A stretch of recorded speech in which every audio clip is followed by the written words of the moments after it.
That's a good one. That's a good one.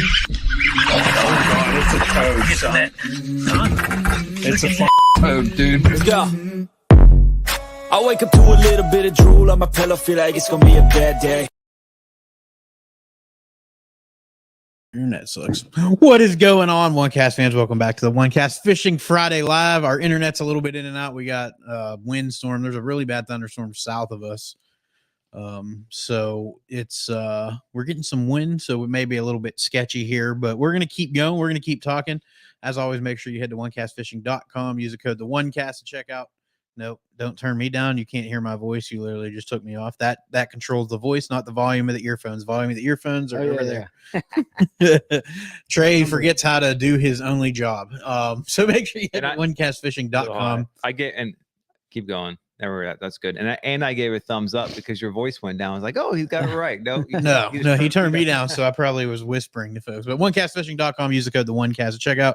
Save 10% off your snagless jigs, long neck hooks, soft plastics, weedless nets, all of that good product. If you haven't got your Hobie eyewear yet, the link is in our description on everything. I'll post it up in the chat here in a second. The link tree, make sure you go there. You can save 15% off. That takes those glasses down to about $85. The floating frames are worth every penny. Trey tried to lose a pair at Gaston last week. We'll talk about that when we go into our tournament recap from that one. But yeah, make sure you check out Hobie Eyewear. Also, the Sightmaster lenses are legit. I'm not going to say where we were fishing, but we were fishing the other day. If you're in the North Carolina area, you know the conditions weren't the best for sight fishing, but I had no problem bed fishing with those Sightmaster glasses. They do a really good job of picking up that ambient light and still letting you cut down the glare and see even when you don't have sunshine and good conditions for that. So make sure you check out Hobie Eyewear. Use the link, which I'm going to post here in a minute as soon as I can. And also, you want to do Eric? Or so no, wait, before we do Eric, hold on. Okay. I want to shout our boys out, Nick Kincaid, Mike Nadeau, for taking home the W at Lake Gaston. And Nick is a huge, he's one of the major parts of Carolina Waters, NC.com. Head over there, use the code the OneCast. You're going to save a lot of money at checkout. And those boys brought home the W this past weekend, or 2 weekends ago, rather. And they got you covered, man. They got you covered for hats, UPF gear. They got some new things coming. They got their hoodies that we showed off last year. I think it was January, or I guess it would have been this year. But head on over there, support small businesses that support this show. Those guys have been super awesome. We love their apparel. I'm a hot mess right now because I just got done mowing and grilling food for the family, so I'm not wearing anything that's really cool. But CarolinaWatersNC.com, use the code the OneCast. And then hit our buddy Eric Schwind up. If you guys are in the market for a piece of property, you're looking for either something that has a home on it or you're trying to purchase a piece of land. Eric's been serving the Sandhills region for a long time. Eric is an active duty military member.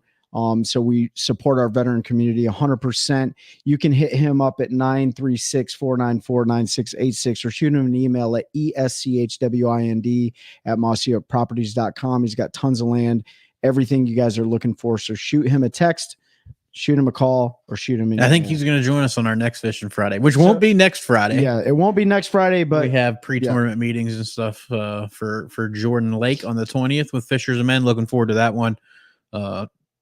Yeah, to mirror you, Nick, and Nick Kincaid, who is Nick Kincaid Fishing. He's been commenting. He's been a friend of the show, and he's been on the show and talked about fishing the Toyo as a co-angler. Him and Mike Nadeau. Oh yeah, I said Nadeau. I say it different every time because it gets people going. Yeah, they smashed them. So everybody else kind of struggled. They figured something out, and when it's your time, man. It was like not even 60-degree water, and Mikey smashed a big one on a buzzbait first thing in the morning, which probably isn't what most folks would throw, but it worked. And yeah, you always hear when it's meant to be, and it was definitely meant to be for them. They put on a clinic. So congrats to those guys. Congrats to us. We cashed another check. That's right. Got some good points. So Gaston was it was a grinder. I know that's cliche, but it really was. Fish were setting up, getting ready to spawn, and then we got hit with a massive cold front. We went from like 70, 50s to 30s, 30, 60s. Like I think 60 was the high the day of the tournament. What's going on, Dan? What's going on, Nick? Again, you guys definitely had a fun day. Cody Baylor said he confirmed the thunderstorm was going on. Cody, there's 2 more whose names I can't see. I'm gonna assume that's David Fuchs and probably Brad Terry, but if I'm wrong, I apologize for that. Chastise him. I'll have to pull the feed up on my phone so I can see who it is. One of these days, I'll remember to post the instructions on how you can get your name to show up to us, but I keep forgetting to do that. So, what's going on, Rodney? Glad to see you here, bud. Independence, Missouri. So we got South Carolina, Missouri, North Carolina in the house. Pennsylvania in the house with my old man sitting here. He's not going to talk, but he's hanging out. He's like no necking it. Just yeah, he's just chilling, trying to read comments. He didn't have his readers He can on. talk. The mic's. He can talk. The mic's on. He just can't hear anything. no, I turned it off. But if he wants to jump in and tell some really personal stories about Pete almost dying, and My 3 big favorite water, peeps and Trey. What's up? What's going on, Mike Johns? Hope you're doing well, yeah, bud. that's totally Mike Johns. You know what? If I had the ability to say curse words, I'd say them right now. Tim checking in from Massachusetts. We got New Jersey in the house, so we're all over the place. That's awesome. I'm guessing New Jersey is Mr. Fuchs, who's watching Yep. the Pittsburgh Pirates and the Mr. Philadelphia or Mrs. Phillies play right now. I don't really care about baseball. He texted me earlier. I think he wanted to get in a little bit of friendly banter, but the Pirates have been so terrible for so long that I don't care. Kokomo, Indiana. Kokomo, Indiana, in the house. Where's that? I don't know. He's about to Google it. But anyway, back to what we were talking about. We're going to talk about Gaston. Cliche grinder. It really was. We got hit with a massive cold front. Fish were moving up. Temperatures were rising quick. It was about to go down. And then we got slammed with 30-degree nights, rain, cold, and it slowed everything down. So practice was okay. I went pretty much only largemouth fished in practice because I wanted to try to find those bites. Harnett County in the house. What's up? What up? And I went to a couple creeks. We caught some largemouth. I got some bites. We decided not to make that run morning of the tournament. We decided to stick close to something we actually found Thursday in practice. Thursday afternoon, we found a bite on the grass there. For those of you that don't know, and if anybody from NCWRC is listening and it's not supposed to be there, we found some eelgrass in Lake Gaston. And we got into a bite there on chatterbaits. It was a pretty specific bite. Trey carried me at Carr Lake as I think we talked about. I was the net man, and our rules reversed at Gaston. I caught all 5 of our keepers, and Trey ran the net man, including a near death experience, which we'll talk about here in a minute. So we found them in the eelgrass, and in practice we just kind of happened upon them. We wanted to fish some grass edges and see, and I think the first fish I caught when we fished the grass and practice was like a 3/8 spot. And I was like, all right, well, we're done here. And then of course we weren't done. I made another cast and caught a 2-pound spot. And I was like, okay, we really need to leave now. And then we went and fished another grass point and caught another keeper. So we started our day there, and started off quick, fast, and in a hurry, man. Caught another 3/8 spot, like a 3/5 spot, a 2.5-pound largemouth, and then another like close to 2-pound spot. So we had 4 fish by like 9:30-ish. Yep. We thought it was going and we were like, exactly when I caught the 2.5, because I caught the 3/8, so I was winding that. I just had the cadence down again. We've talked about this, like cadence, color. I had it figured out what they wanted, and it was a certain speed. It was a white chatterbait with a gold blade, with missile baits, spunk shad, pearl white on the back. You would have to get it down in the grass, get it hung up, and pop it off the grass, and then they would smack it. So I caught that 3/8 spot, and then fished a little more, caught another 3/8 spot, got it in. I always retie after every spotted bass, because if you've never fished and caught spotted bass, they have really sharp little teeth, and they'll fray your line up in a hurry. And I used to go between them and check my line. And then on another Lake Norman tournament, I broke a big largemouth off because I didn't retie and I didn't check my line. So I've made a habit of when I catch a spot, I retie now. So I caught the second 3.5-pound spot, retied. As soon as I got on the front of the boat, I made another cast, and I caught that 2.5-pound largemouth. And I sat down. Trey and I were a little bit worked up. I said, I need to sit down and compose myself for a minute. And I looked at him. I said, we're fixing to have a bag, son. Like, I thought it was going to go down. And then we caught that other 2-pounder, and the bite just died. It went down. It died. Real quick. That grass bite died. We ran grass for a long time. Any thoughts why it died? The conditions changed? The sun come up?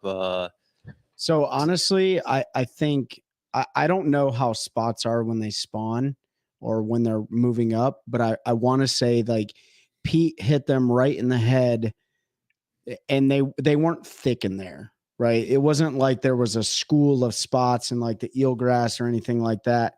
I mean, there was clearly more spotted bass in there. There was largemouth in there, but I think it just happened to be that morning window, those fish moving, getting active. And then as soon as that last spot was done, because the wind stayed the same relatively. Yeah. I mean, it was strong. It was a real strong wind, and it just died. I mean, looking back on it, like we would have definitely done some things differently, but not the morning. We would have run with that pattern.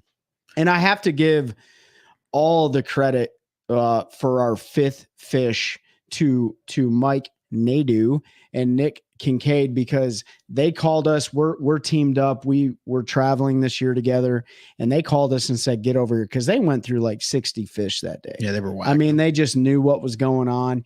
And we were giving updates, so they knew we were on 4 for a while. For a while. We sat on them, and it wasn't until about like 1:30 in the afternoon, you know, we had been up there for about an hour, and we went through. I caught fish, but they were all shorts, all short fish. And I have to give Nick a huge shout out too, because he threw me a handful of the baits that they were chewing on, and I caught them all on that. And then Pete finally was able to get one on a crankbait, and it was a disaster. I mean, it was unmitigated absolutely disaster. It was a disaster. And I'll just tell from my perspective, and then Pete can say from his. So when Pete's rod loaded up, and we're talking to Cash and Square Bill rod here, that rod loaded up. And if you guys know anything about spotted bass, like they fight like it's crazy. He had this fish coming up, and I went from the back deck, stepped down onto the main floor. And when I did that, the measuring board was sitting right there in that 90-degree angle. I hit the tip of my toe on it. And so when that happened, I fell forward, and I went almost out of the boat and ripped my pants, and my rod's in one hand, the net's in the other. And I'm trying to reach over as Pete's trying to grab me. These like 30-mile-an-hour winds have gusted this like white cap over not over the boat, but into the boat. And he almost falls out of the boat. And so long story short, I'm doing one of these numbers, and there's the fish dangling with one treble in its mouth. And that was number 5. And we said, we're done. And we picked up and left. Yeah, I wasn't dealing. So yeah, I had no idea what went down. So the fish, as spots often do, that we were fishing some super shallow humps kind of in the middle of the lake. So it was blowing. It was rolling. If you've ever been to Gaston, it was blowing right down the lake. So it was rolling, and we were on main lake humps. Like 2-footers for sure, like pretty stacked. Sure. So we're spot locked out there, and the fish hit on the way up. So I hit, and I'm like, net. I'm like, you can tell. Like, I knew it was a keeper. I knew it wasn't a big one, but I knew it was going to keep. I didn't know what happened. I see Trey grab the net, and next thing I know, he is hanging half over the side of the boat. So my instinct is like, I don't care about the fish. I don't want to see Trey go in the water and die. So I reach for his pocket as he continues to go forward. I'm like, I got to grab his back pocket and hope it doesn't rip. It was totally going to rip. And it was totally going to rip, but he was too far over for me to grab his pant, like where I should have grabbed. So he's going. I reach for his pocket at the exact same time we get hit with a wave in the side. Because now the boat's moving because spot lock, we're fumbling around. And so a wave hits the side and it pushes me. So now I'm falling on top of Trey. So the only thing I can do is like old school. Remember in football, when you would jump over everybody, you had to throw your elbow so you could roll over, like the monkey rolls. I'm like, I got a monkey roll here. So I threw all of my weight to the right and back, and I fall into the console, and my fish is still on in the air. And I just see this fish come up over the top of the gunnel. It shot like a rocket out of the water, and it's got one treble hook at the back hook in the corner of its mouth. And I was like, well, there's number 5, and I'm fixing to watch it go. And then somehow Trey, miracle, nets that thing, and the fish falls down in the net. We get it in the boat, and I was like, I'm done fishing in the wind, Trey. We're going somewhere else. Mm-hmm. So it fell off the hook into the net? Oh, yeah. It came off the hook into the net. It was 100% It was magical. And the funny thing is Mike and Nick were about 75 meters to our like 11 o'clock. So they were right in front of us. off to our side. And I was like, did you guys see that? And they're like, no. And then right at that moment, Nick sets the hook. And it's a giant walleye. It was like a 27, Huge 28 inch walleye. Giant. So we got some questions real quick. So before we get in there, I did want to say, because Mike, was it Kokomo, Indiana? Yeah. Yeah. So I looked it up. If you're interested in some of the one cast snagless jigs, all that stuff, we're actually 30 miles east in Walnut Creek Outfitters. I looked it up. So it's in Gas City. So there you go. About 30 miles. I think it's at about 45, 50 minutes. If you're ever over that way, stop in and check them out. Did y'all fish any boat docks? That was where we made a mistake. We did fish boat docks, but we didn't fish them the way we should have fished them. I'll put it to you. Once we got number 5, we should have went to boat docks because we really were one bite from a really good finish. I mean, we had 13 pounds and we had two dinkers in there. We had 3 pretty solid fish. Yep. But we went back to the grass because we had found that bite in the afternoon. In practice, and I was like, it'll turn back on. We can go whack another one in the grass, and it just never. I think I caught 2 more short fish, and Trey caught another short fish. Yep. And those big ones just never fed again. They caught them all out there on the humps. They got most of them. Yeah. Trey did catch a fish, Nick. Yes, he did. They were just short. What was the bait? No, he caught him in the net. That was Jeff Warner said Trey did catch a fish. Yeah, I guess technically he did catch a keeper. It was not hooked anymore. So yeah, you got that one. Oh yeah, you're welcome. You air netted it. I know, Tim. I didn't have the GoPro running. Yeah, I know. I was too lazy that morning as we were getting tournament stuff set up to not too lazy. There's just too much going on in your head that I didn't put a new SD card in it. So I just left it in the box and didn't have it running because it would have been something to see. There was probably a lot of cussing and I don't really remember what all happened. What was the bait, Trey? Oh, so the bait you caught that Nick gave you. The bait was it was a shaky head. It was a Zoom trick worm, and they were being very particular. If you pumpkin. Pumpkin. If you know anything about spots, like they have tiny mouths, so it's a good trick to trim those down. As Nick showed me on there, there's some other things you can do with a shaky head to help your hookup ratio. We'll talk about that in another episode, but the bottom line is it was a shaky head. And shaky head's a confidence bait for me. Like, it's really easy for me to fish a shaky head. So as soon as Nick said that, I was like, too easy. I got this. You know what I mean? Trey was throwing the shaky head. I stuck with the crankbait because I'm way more confident with that. But yeah, it was a pumpkin shaky head, just a Zoom trick worm. But you had to cut it like an inch off. Actually, I think, and then you had to dye like an inch of it for chartreuse. It was super picky. It might have been a Deep Creek Lures. It probably was worm, a Deep Creek worm. To be honest with you, but Deep Creek makes phenomenal baits, awesome soft plastics, and I probably have 500 of them in my boat. Right now. I just don't know the name of their their floating tail worm. Nick, if you're here, let the folks know what the name of that one is because I don't remember. So yeah, that was our day. We ended up with just under 13 pounds on their scale. We've learned that our Bubba scales to the tournament scales are heavier. By about a half a pound. So that was a good lesson because it was the same with Trey's Bubba scale. His was a half pound heavy. Yep. Mine was a half pound heavy. And actually Nick and Mike's scale was a half pound heavy to the tournament. It was, scale, because they said they had about 19 pounds. They came in with 18 and a half. 18 and a half. Still crushed it, guys. Like, they did a phenomenal job and couldn't have been more happy for the people that won it, man. Like Nick and Mike, like, they 100% deserve it. We were super pumped, man. When they messaged us, man, it was probably like 10:30, 11 o'clock. They were like, we have 19 pounds. We were like, dude, they have a legitimate shot to win. Like, there were some locals there that are really, really good. But the stuff that they fish would have been tough to fish in the wind because they're forward facing guys. And they've got a really good largemouth bite dialed in with forward facing sonar. They've been winning everything. But with the wind blowing, they couldn't really get to what they were doing, and it made it tough on them. Yep. And it was tough on everybody. I mean, I'm not, except for Nick and Mike. I mean, even Jesse Wise, if you all know Jesse, we got his sunglasses. We got his sunglasses in here. He's our next episode coming next Thursday. Make sure you check that one out. He had a 7.5 pounder and 4 dinks and ended up second. And they only had like 7 bites the entire day. Yep. So it was definitely the struggle bus for most folks. Again, Mike and Nick figured it out, and that is just awesome. When you do that, it was kind of like us at Carr. Like, we were 1 bite away from the win there. Mike and Nick struggled a little bit on car. They had 5 fish, but they lost out on those bigger bites. But we caught a bunch of fish all day, and we had something figured out that was working for us. So it's super fun in those tournaments when you get it figured out and momentum's rolling. So I hope they can keep carrying that momentum into our next one on Jordan. Hopefully we can keep momentum going into Jordan.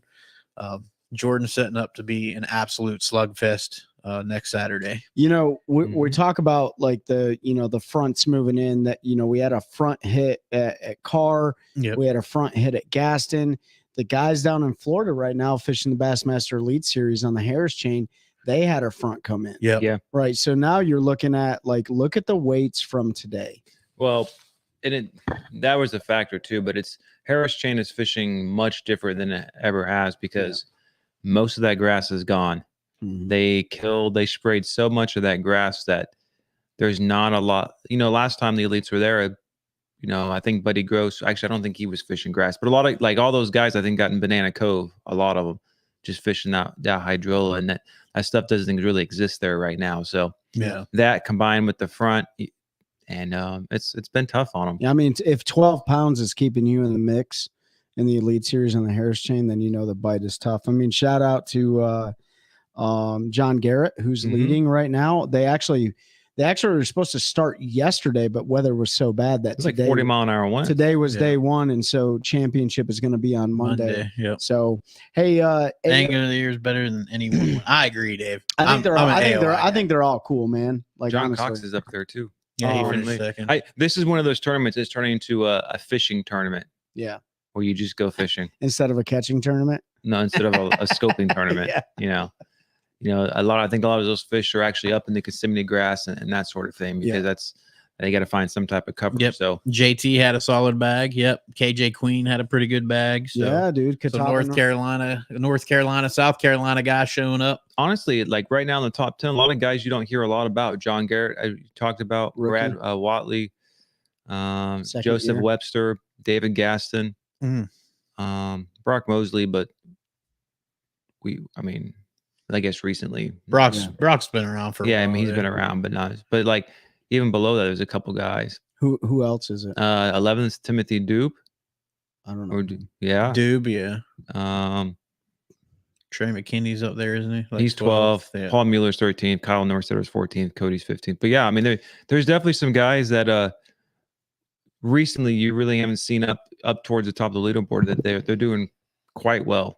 Yeah. So if you guys didn't catch the Mosley is very underrated. Yeah, I agree with you, Brad, 100%. Yeah, he got the trophy last year at the Sabine, right? So Brock has been one of the most consistent anglers. If you look at his tournament fishes since he made it to the elites, he's always kind of missed that podium. He's been bridesmaid a bunch of times. Just a very, very solid angler. And a nice guy. If you ever get a chance to meet him, he's a super nice guy. So if you guys didn't get to check the live out today, or at least the live weigh-in, and listen to Milliken, man, what he said pained my stomach. And he brought 4 fish back to the scales because the entire day he was culling his 4th fish. He thought he had 5 in the live well, and he had 4 fish all day long, right? Is that correct? Yeah. He had 4 fish all day long. He thought he had 5 in the live well, and so he brought 4 back to the scales. And in a tournament like that right now, what's going on in the Harris chain with the weights being that 11 to 12 pound range, where it's going to get you into the top 50 or not, that sucks, dude. That sucks. The good thing is, though, but you can drop them tomorrow with the weights being the way they are. If he can go out and find 20 plus pounds, he still has a shot to make that cut line. It is the Harris chain. Anybody could find a 30-pound bag if they figure something out, right? That's it's not like the Sabine River. Sabine River, you drop that fish, you're done. You're done. Yeah. You are not coming back. Well, maybe not, because some guys may not catch 5 there. That's true. That's true. That is true. I actually yesterday, because they didn't have the tournament. Who was on? They had basically a podcast. I think it was Patrick. Hamner was on, and Buddy Gross, because he won last time. They were just talking, and what they said particularly interesting. I think it was this podcast, so maybe it was somebody else. Maybe it was Brandon Cobb I was listening to, but a lot of those guys are still catching out. Maybe catching one of those big fish, you know, like you typically do in 4 to 6, 7, 8 pounds, or 5 to 8 pounds, but they're not catching that 2.5 to 5 pound class. Yeah. So it's all like 2-pounders and maybe one big one. Yeah. But typically you need those 2.5, 3-pounders and then the big one to have those, you know, decent bags there. So don't know why they're not showing up. But when a guy like Bernie Scholes, who's from that area, is riding the struggle bus, and he only had 5 fish for like 4 pounds. Yeah. 5 pounds, like, you know, it's tough. So Bernie Scholes is like, he's that dude. If somebody showed me a picture of him, I would never guess he was a fisherman. He's one, well, he's like Mikey Nadeau, right? Like, he's one of the 2 guys on the Elite Series that wears a visor.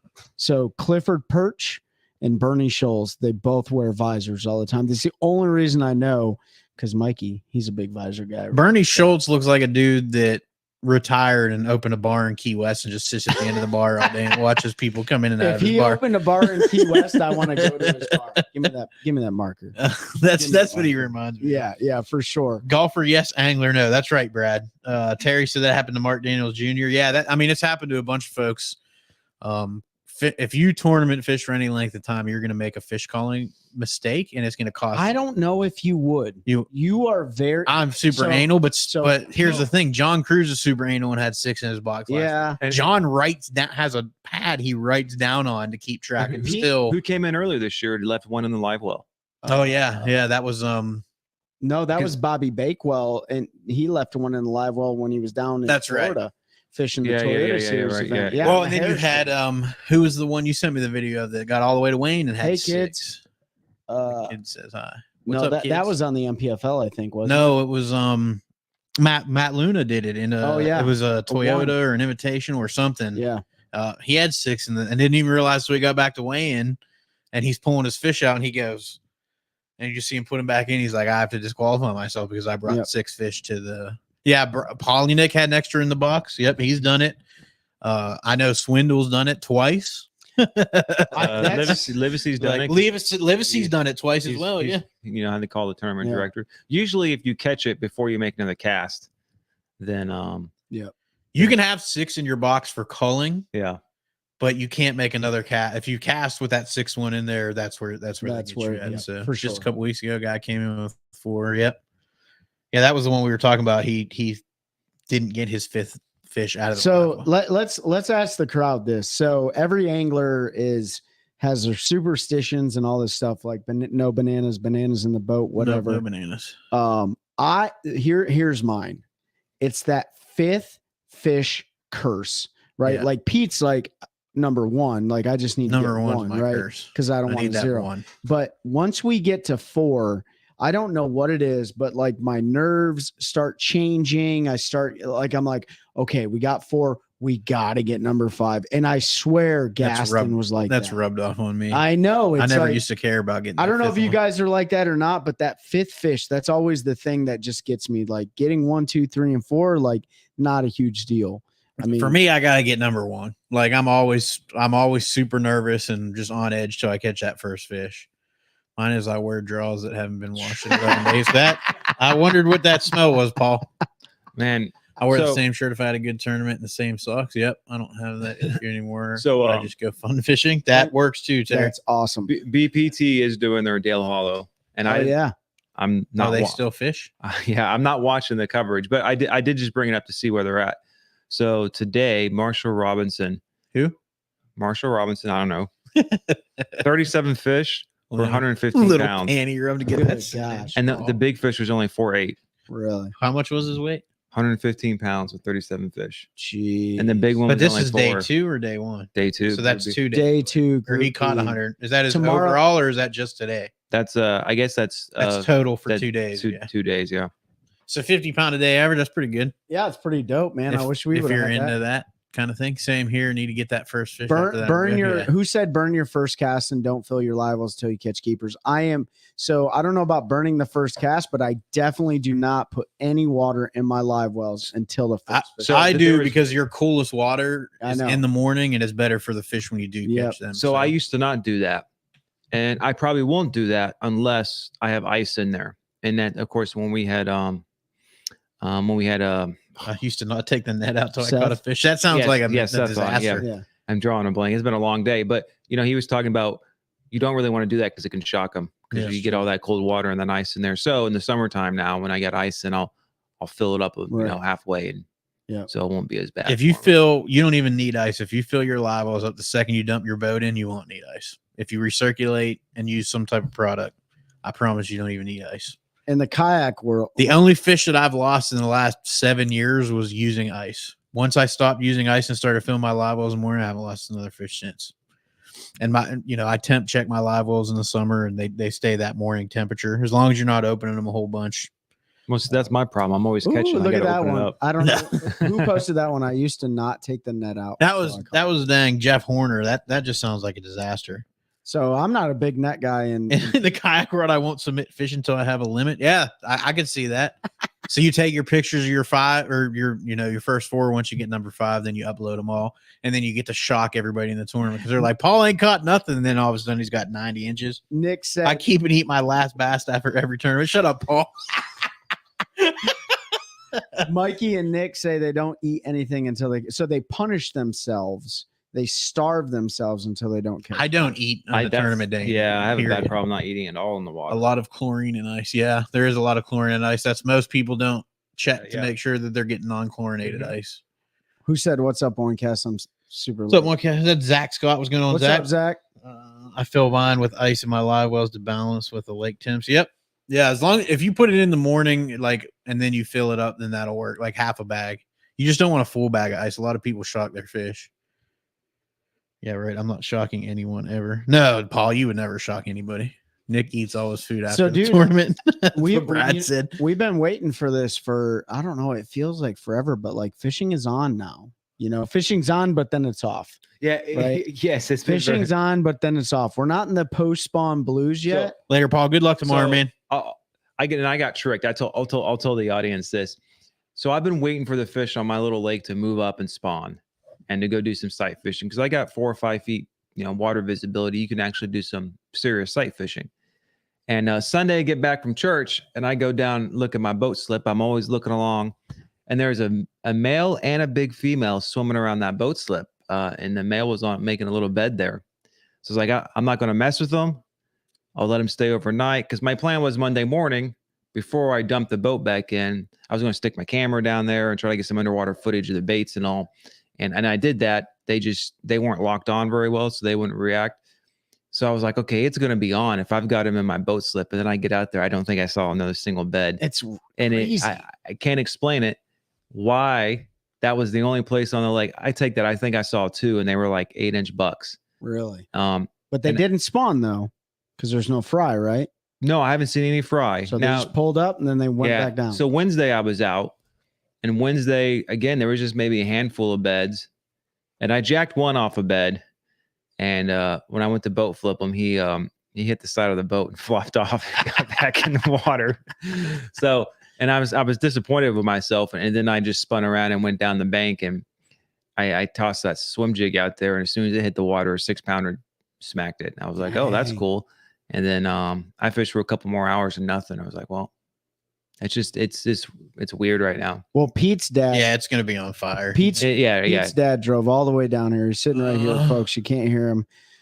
He's not talking. He caught a. Jeff said I won't put a fresh dip in. Before we get into that, Jeff said I won't put a fresh dip in until don't cut me off. It tastes terrible after 4. I just don't want to get too far behind. I get a ham and cheese shorty for lunch before every derby from Wawa. That's definitely David Fuchs.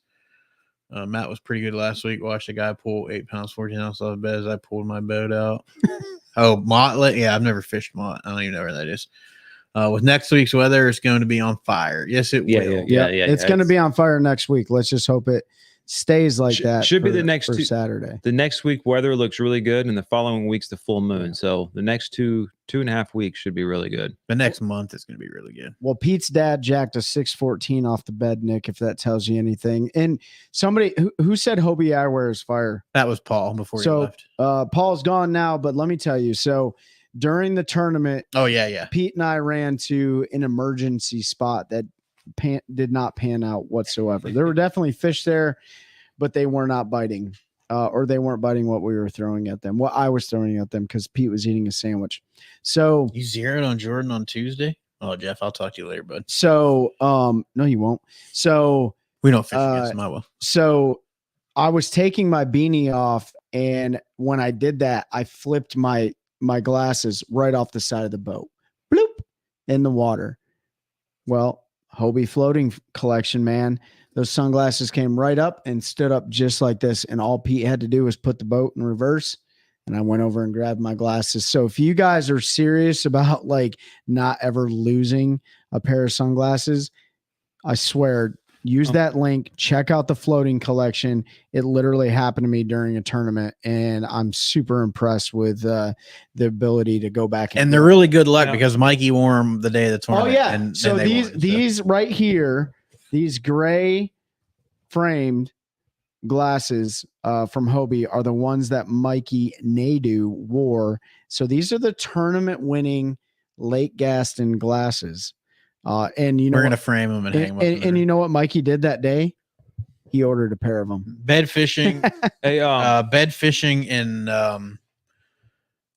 Overcast. You want the Sightmaster lenses. Yeah, they're absolutely. They're very good. I whacked them off the bed all day. And if you only get one, they work fine in sunny. Sightmasters are awesome for like almost every condition. Yeah. Going back to Jeff's, you guys were out on Jordan Tuesday. I know you smacked him Monday, but you guys. Yeah, that was Wednesday. We whacked them. I went to Harris on Tuesday. Oh, okay. Wednesday they were whacking them. Yeah, there was. I saw shad spawning too, Jeff. And there was nothing eating them on Wednesday. So those fish aren't around the shad spawn because they're elsewhere getting ready to do their thing. Or that's in the process crazy. It seems like a really early shad spawn. It's a super well. So I went back 3 years ago. I fished a tournament there, and I caught bass in the shad spawn, and it was also when MLF was here, and they caught a bunch of their fish on the shad spawn. Wait, were you fishing the same time the MLF? I literally, and I told Mike O'Neill this at ICAST. I saw him catch a bag, and I went to his spot the day of my tournament because it was their off day, and I whacked fish. That's not his spot. He borrowed it. I mean, yeah, it's public water. He should have done a better job with his cameraman of hiding where he was at. No, I didn't fish his area, but I didn't know the shad were spawning because I wasn't able to practice in the morning because of my work schedule. Yeah.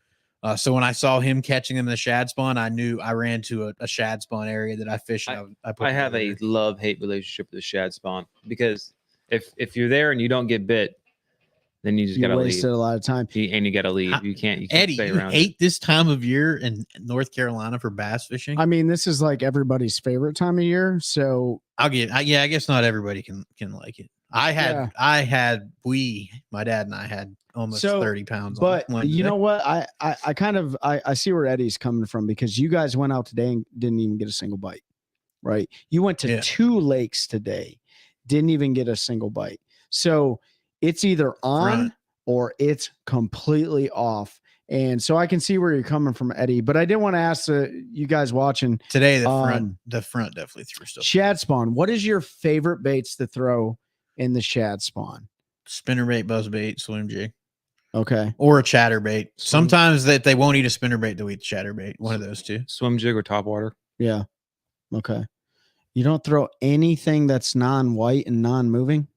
I didn't say that. I just said I threw those baits. Okay. Spinnerbait is definitely my number one, and I will back it up with a soft plastic.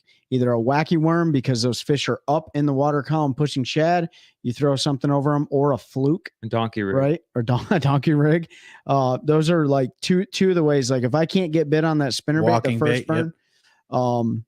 Yeah, walking baits are great. Anything top water, but you always got to have a backup bait ready to rock and roll. And I don't even mean like connected to your hook keeper. I mean like have it dangling off the side of your boat because the shad spawn is so quick. Prop bait, prop bait's a good one that I never really thought to throw. Would definitely work. Jerk bait's pretty good too in shallow water when they're on the shad spawn. For me, a spinner bait's usually my go-to because I want to make as many casts as possible because like in a tournament you have at most 35 to 40 minutes of the shad spawn because as soon as the sun gets up above the trees, it's done. The most frustrating thing in the shad spawn, like Ben talked about, is when you see the bass, they're feeding aggressively on the shad. You throw in there for 45 minutes and doesn't matter. Happen in tournaments. And you just don't get bit. It's the most frustrating thing, dude. And that's when I typically go to a weird color and I'll get bit. If I'm throwing white shad colors and I don't get bit, I'll change to something different. Yeah. No, typically I go like I'll tell you right now, one of my go-tos in the shad spawn, if I can't get them to eat a normal, is my early spring spinnerbait with that big orange Colorado blade. They will absolutely demolish that thing. Yeah, just something different catches their eye. It's just something different, dude.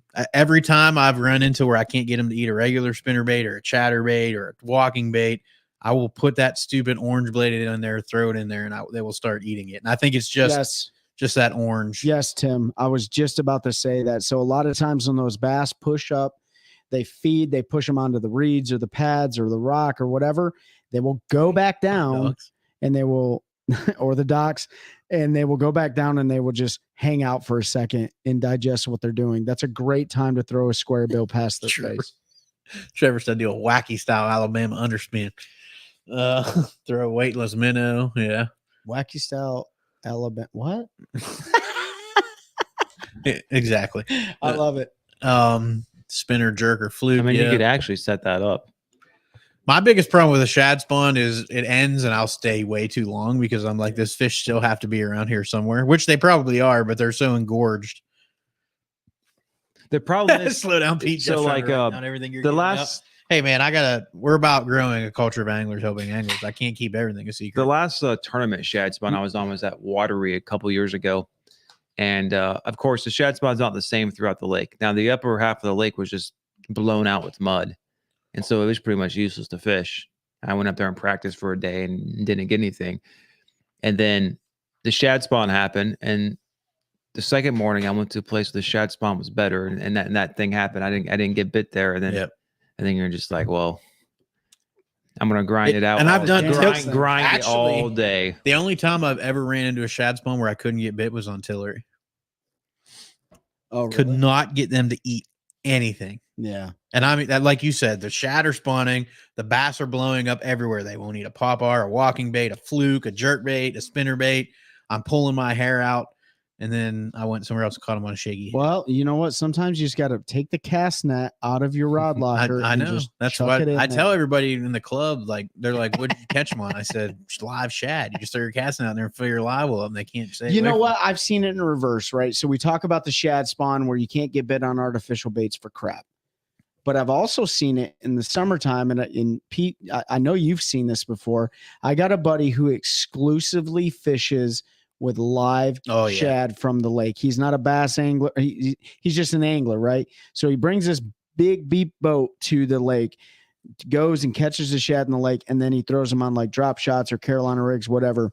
And I have sat nose to nose with this dude. He's a good buddy of mine, Dan Ralston, and he will sit there and throw live shad all around his boat. He's got like 4 or 5 rods out, and I'll throw in there with a drop shot. And I'll just catch them and catch them and catch them, or a deep diving crankbait. And it got to the point one day last year, he goes, "What are you using?" And I said, "It's a Missile Baits, right? I don't know the name of the bait, but it's a Missile Baits worm. It's a magic worm. Mini magic worm." And he goes, "Can I have some of those?" I was like, "Yeah." So I Nick Kincaided him some of those worms, and he sat there and he whacked them. So it was the weirdest thing. They were eating artificial baits. They would not touch live bait. He would catch catfish after catfish after catfish. Wouldn't even get a bass to bite. Yeah, I need to go fish the blueback spawn in Murray for sure, Jeff. Trevor said, what's your guys' go-to when fish are on beds and you get a big cold front? Yeah. So if they're on beds and you get a big cold front, they stay on the beds, because if they just moved up, a lot of times they'll cool off if they haven't started to do their thing yet. A wacky is definitely an option. I'll still use a white D-bomb. I just change the way I do it. Like at that point in time, it becomes a game of hitting them in the head 350 times until they get so mad they have no choice but to eat it.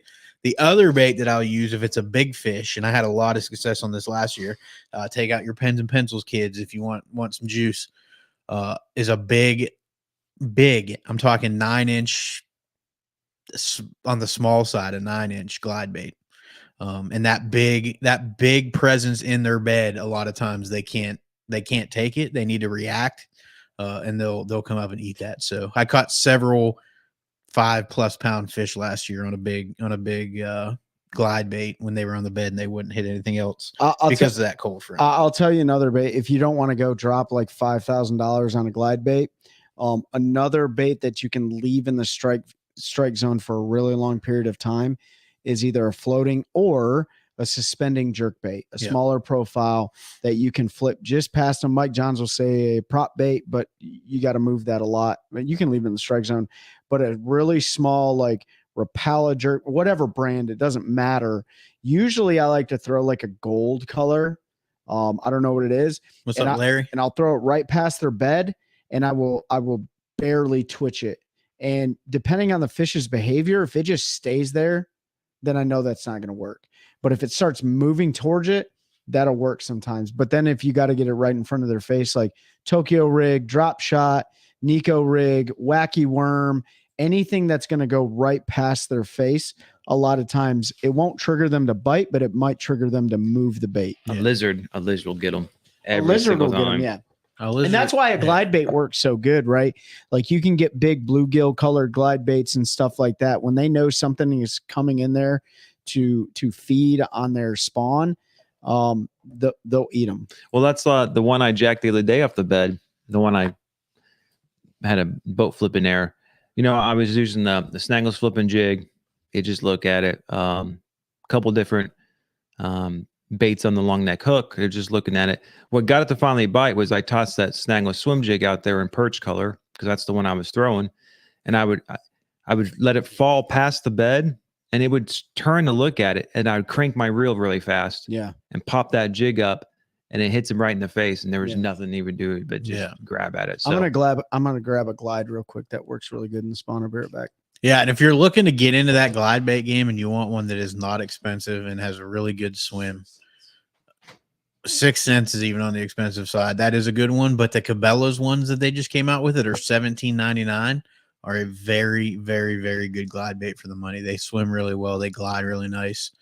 They're a good bait. So they're $17.99, and it's hard to beat. Guys, I got Larry Freeman in the chat, and I talked about it on the last one. I want to bring it up again because he actually reminded me. He's got an event if you're in the Pennsylvania, West Virginia, Ohio, New Jersey, or if you're up in that area. He's got it's their 20th anniversary. It's a team bass tournament. It's a tournament that they do for paralyzed veterans. They do it with the Paralyzed Veterans of America. Keystone chapter, the Outcast Bass Club puts it on. Really cool event. They're looking for boaters. They'll pair you up with a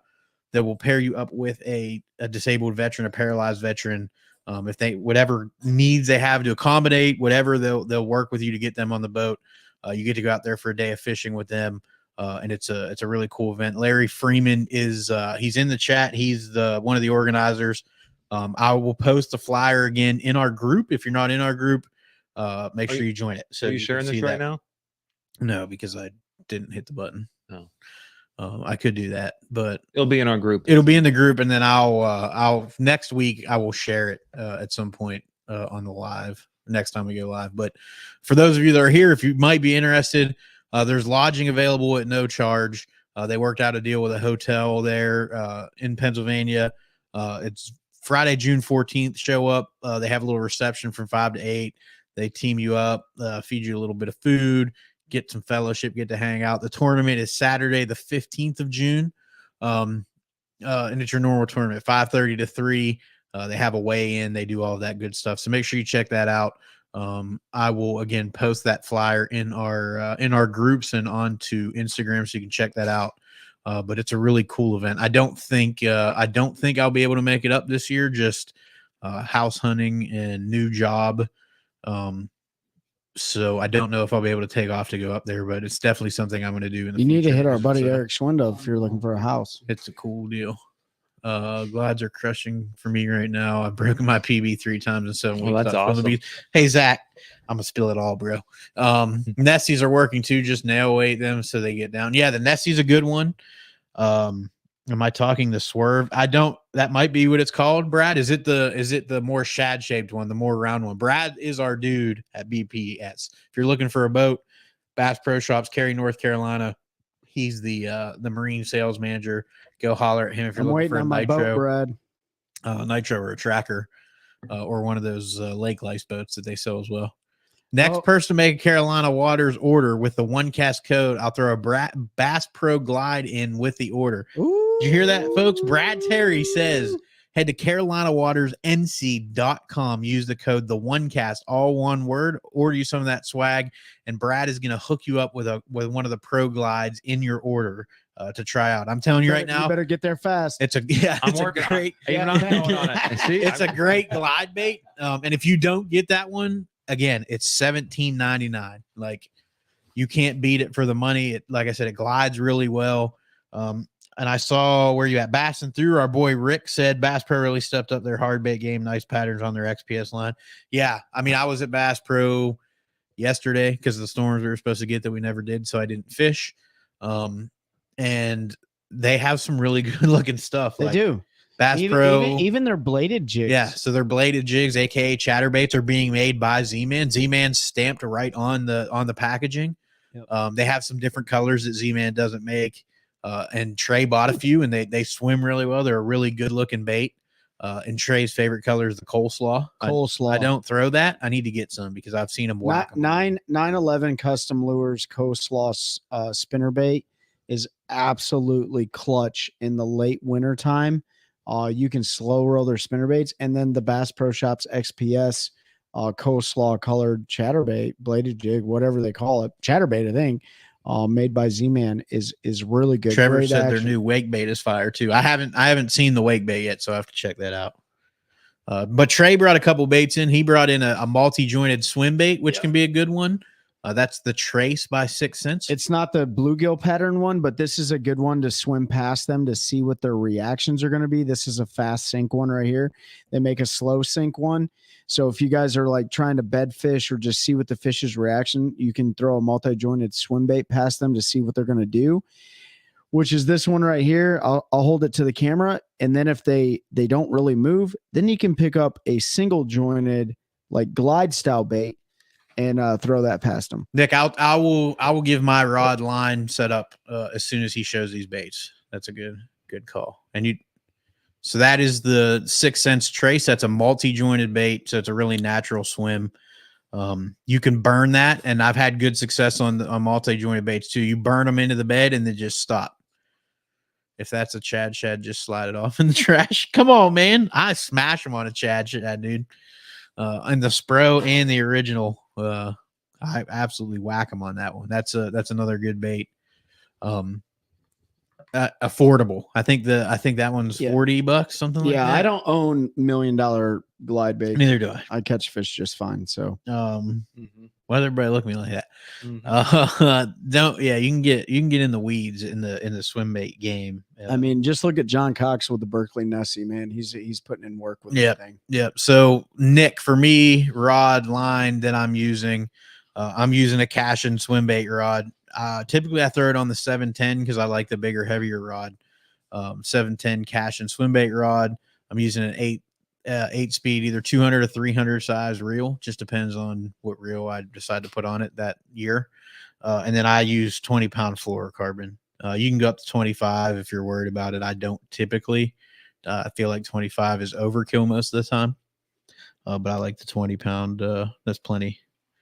6 Cents just locked in a deal with Walmart. Their glide should be in the set already at your stores. Yeah, I saw that they were doing a bunch of stuff at Walmart. So well, they've been there for a while. Yeah, but I think they just did their full product line. Because I think they had hooks and weights and most of them. They just went full product line and all of them. I don't think I've seen plastics, but yeah, it makes sense. Yeah. Deep Creek Lures has some custom painted ones too. Yeah, Nick, I saw some pictures and I'm definitely going to be hitting them up. If you didn't see Nick's post earlier, Nick, correct me if I'm wrong, but you can go to Deep Creek Lures. Just Google it. There's the Nessie that we've been talking about. It's actually a soft swim bait. So it's a soft rubber swim bait or glide bait. Toss that thing here. But you can go to Deep Creek Lures. You can use the code NickK25 and save 25% off your entire order. Deep Creek has awesome soft plastics, doing the custom painted glide baits. They have a bunch of other stuff. Jesse Wise, who was on our show, he'll be on the episode that drops next Thursday at noon, audio, and about 7 p.m. video. Jesse is also, they title sponsor him, MPFL Pro. He's got a new bait he designed. It isn't released yet. There might be some pictures floating around out there, what it looks like. You may be able to figure it out, but he showed us some photos, and it's going to be a good fire one. Yeah, it's a flipping bait.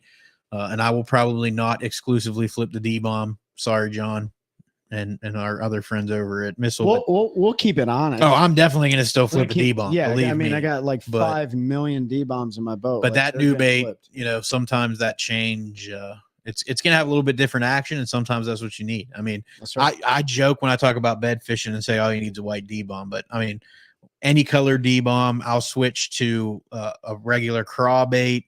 I can't think of the name of the Rage swimming tail grubs. The Rage Craw? Rage, no, not the craw, the other Rage tail. Rage tail. I'll go to just a Rage tail sometimes. They That's a like that great they bait. skinnier profile, and that really heavy flap in the legs on a bed will sometimes trigger them to bite. So that, you know, all of that stuff should be in your arsenal. Ben, what's the name of the swim bait that you have that I needed more of? That little Stinger. the stinger. Yeah. The So that little stinger, that Yeah. boot tail, that like 3.5 inch. first of all, that thing is fabulous as a trailer.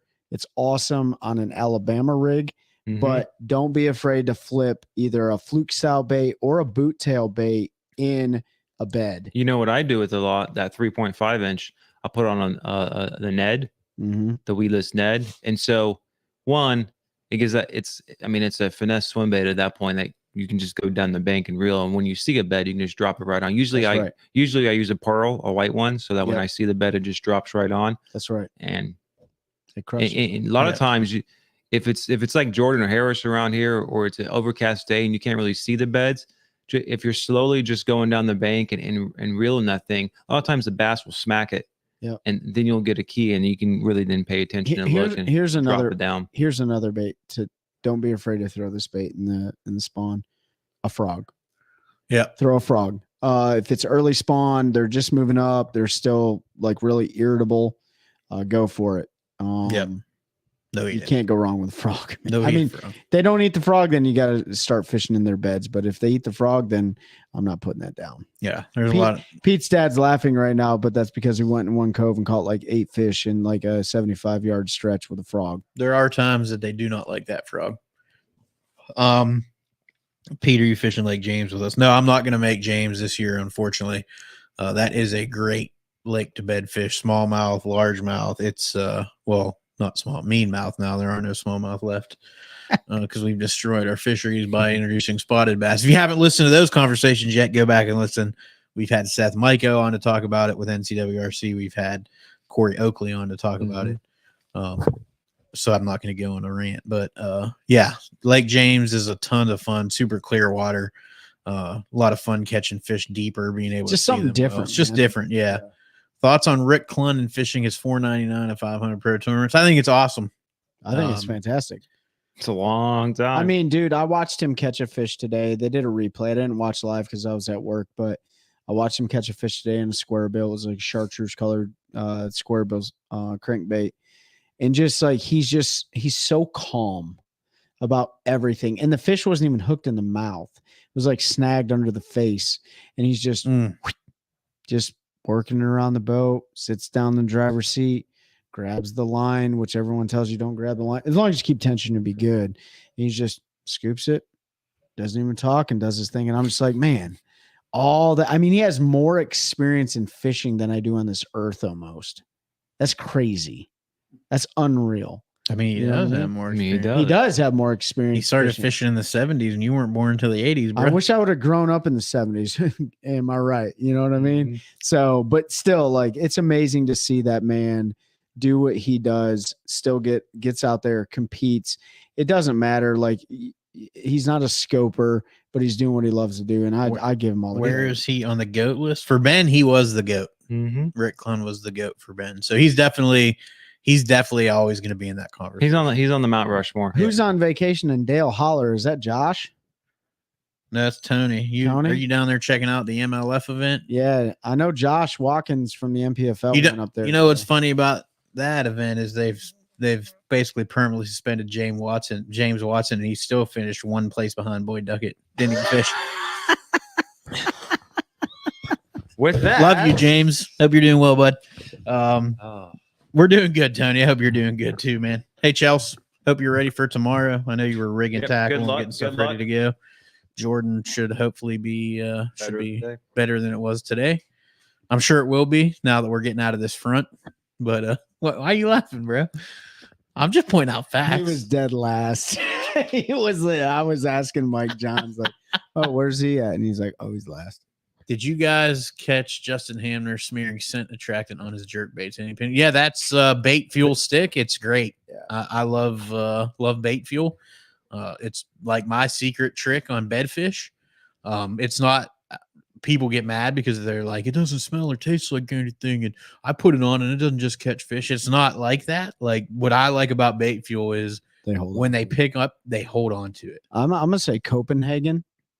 That used to be my go-to scent. So like you've seen how wet I Yeah, get my so- line. Imagine when I used to always have a big ripper He in. doesn't wet his line. He like dissolves it in saliva. It's so gross, makes me want to throw up. But still, like, back in the day when I used to chew like Redman and like what was the other one, Levi cool, Garrett Tony. and stuff, I used to like spit on my lure for like good luck or whatever. But I don't chew anymore. I'm just a zinner now. Hey, Nick, easy with that coffee stuff. But like even like bait fuel, I don't have any of the bait pop stuff.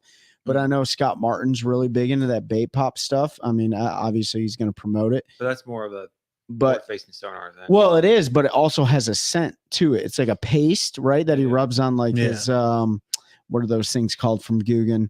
Bandito bugs. The Bandito bugs. Yep, he rubs it on there and like he swears by it. But I mean, use whatever works for you guys. Gerald Coffee. Swindle just put a video up from practice where he had chapstick and bait pop in his pocket, and as he was idling through one of the no wake zones, he thought he put chapstick on, and it wasn't chapstick. Apparently, it does not taste good, and he does not recommend using it as an alternative to He chapstick. should have got down there in the water and put his lips up to the forward facing sonar. CB's hog sauce, yeah. I mean, scent definitely has Here's the one thing about Hey, buddy. scent. has its place. You don't Later on, want bro. you don't want an oil-based scent Yeah. because as we all know, oil and water does not mix. So if it's just an oil-based scent, then it's not diffusing in the water. So Yeah, I think is bait fuel the only one that's a water based scent? no, there's other water. No, there's other water-based scent. Water soluble. I don't know. Random question. What year did y'all start the one cast? So we started last year, 2023. January. You want to finish my sandwiches? Sandwiches. The paperwork on the, for the state says that's June a or great whatever, but- that's a great question. What's up, Andrew? We talked about it, and then we just said, you know what? If we build it, they will hopefully come and watch a show and stuff like that. I'll be completely honest. I never imagined there would be people talking to us on a live or listening to our show. Pete's dad told me this story the other day. We were fishing. Pete had to drop his dad off into my boat because he had to go take care of some administrative stuff. And, I had to do my taxes because I like to wait till the last minute. yeah. I'll put it out there. So Pete's Oh my god. Pete's dad was talking about how proud he is of all his children, which is awesome to hear. And I was like, "You're proud of Pete?" No, I'm just kidding. But anyways, That's news to me. one of a couple Pete's childhood dreams was to own a fishing show. And so that a fishing show is relative now. Could be YouTube channel, could be podcast, could be on the outdoors channel, whatever. So Pete's got a fishing show now, dudes. So I do, super yeah. proud of that. So yeah, man. January of 2023. That's when we started. Chelsea said he's proud of his daughter-in-law. Yep, you're definitely the favorite. So. Absolutely. Pete, I know a good accountant. I might need that accountant, David, because I like. I might need that accountant. Yeah, Trey needs to sue the IRS. If you're listening, no, I'm just kidding. I wish I could. Somebody else want to do my? I'm just kidding. My wife does our taxes, but we might have to talk, Dave, when you come down. It's going to be absolutely on fire when you get here in 2 weeks, brother. David, I'm guys are looking gonna have a forward to it, blast. man. We're I'll be looking on the forward. water with you.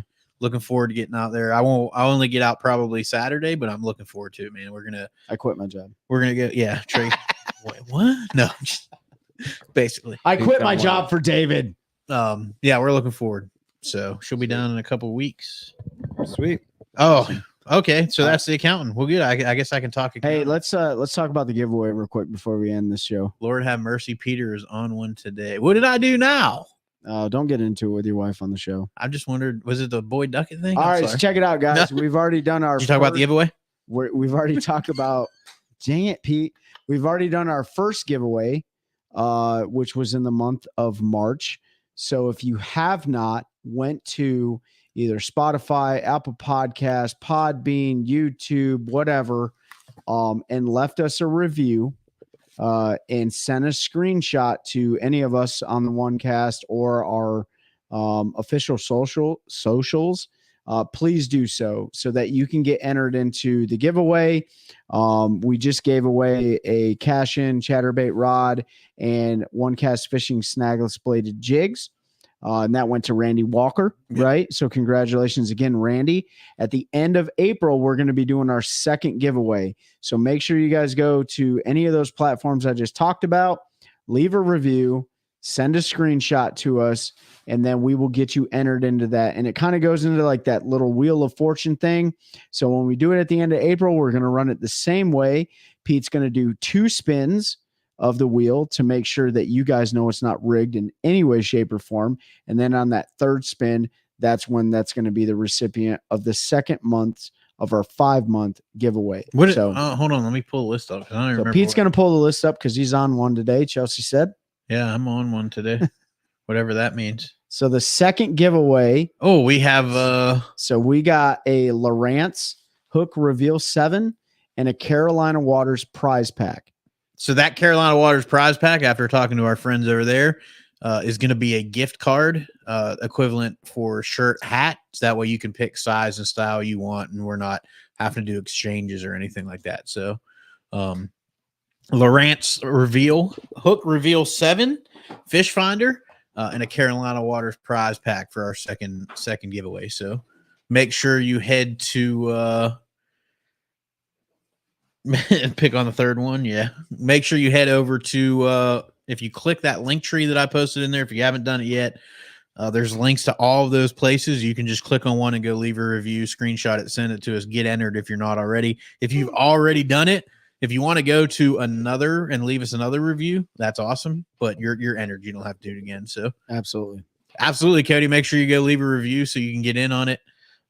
Boys, anything else you want to mention before we sign off here for the night? Because I'm hungry. No. I'm getting tired. I'm ready to hit the water in the morning. So that's right. Yep, we're gonna go out in the morning and chase them around Sharon Harris. So if you're in the area and you want to holler at us, if you're gonna be out there, we'll be. Make sure it's at 5-star. It doesn't have to be 5-star. I want you to be honest. I appreciate it's you saying 1-star. preferably 5-star. Preferably And 5-star. if it's 1-star, explain why. Yeah, Because explain why. Pete will go Because I'll ballistic. go ballistic. Guys, have a great weekend. We appreciate all your support. Help us continue to grow a culture of anglers helping anglers one cast at a time. That's a good one. That's a good one. Oh God, it's a toad, son. It's a toad, dude. Let's go. I wake up to a little bit of drool on my pillow, feel like it's gonna be a bad day.